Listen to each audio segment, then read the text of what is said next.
binuksan nyo pa talagang ano, sinolo mo naman yung stage. Talagang binuksan nyo pa, no? Oh. Talagang binuksan mo pa talaga yung patokaan. Oh.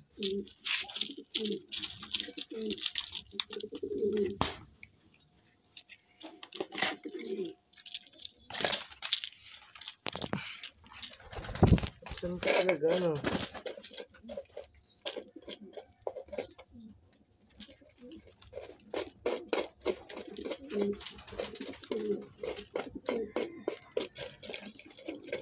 Sige, kain kayo. O, ito naman si pumalit, si Dilaw. Tapos ni Stitch, si Dilaw naman. Sige, kain. Kain lang kayo ng kain. Hindi dyan.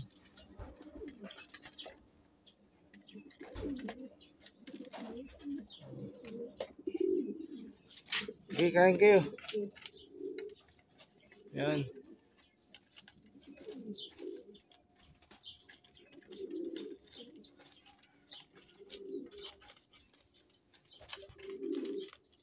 Yan. Okay. Sige. Kain kayo. Isa na ba itlog mo? Patingin nga. Hindi pa daw. Ayan, dito rin. Si Masbate. Masbate. Magda. Tingin. Ayan, hindi pa. Ito. Malaki na to. Okay. Ito, malaki na. Yabang. Hello guys, kalapatids. Welcome back sa Tutanlop. Magang-maga pa mata ni Daddy Tutan sa puyat.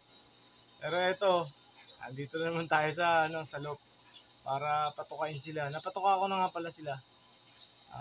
The same time, chinik ko yung mga anak ng mga breeder natin. Kasi nag-aabol tayo ng ng pasingsing. Kasi after nitong North season, syempre, naman, ang Tacloban. Ito nga pala si Eugene, i-introduce ko sa inyo. Ang ating babaeng ibon na asawa nung namatay sa enkwentro kay Baldado na si Mark. Oh, ito siya. May stamp siya ng na patunay na nakatagos siya ng Tacloban this year. Kaya lang siya hindi siya nakatuloy na bali, kumbaga hindi siya nagamit sa Tacloban kasi nga biglang nagawin ng going light na mayat siya. Kaya ito, nalagaan naman Daddy Tutan. Ang ating pag-iibon talagang super dami ng sacrifices. Andyan yung nasa karera na, tapos bigla naman magkakasakit. Yun ang masaklap. Nangyari yon sa ibon natin na si APR. Ang ganda niya, ang ganda ng mga speed niya. Nangyari naman, nategi boom siya. Sa third lap ng 4 laps, pinakamababa niyang speed 998. Nag 11, 1010, tapos 998. Pagdating ng 2 days after ng third lap, ayun, biglang nag-going light hanggang sa hindi ko na na-survive. Kaya sayang, contender pa naman sana, running for 4 laps winner sana. Ayun, kaya wala nangyari.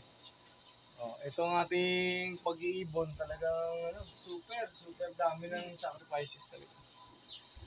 Ito ang anak ni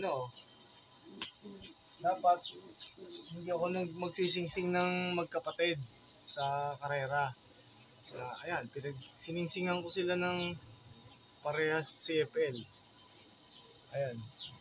Magkapatid sila, dapat Combring lang o kaya ibang club yung singsing. Kaya lang, ito, singsingan natin ng CFL. Kasi namatay lahat ng mga CFL natin napanlaro. Ito pa si Stitch. Malaki na yung anak niya. May pangalan na pati siya ngayon. Ayan.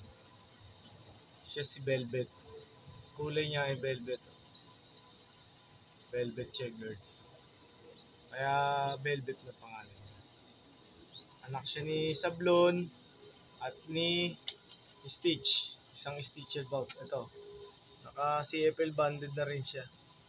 May ipot lang kaya di nyo makita.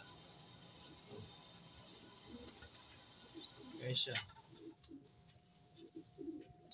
Mali, 3 sisiw pa lang to. Ano ba yan?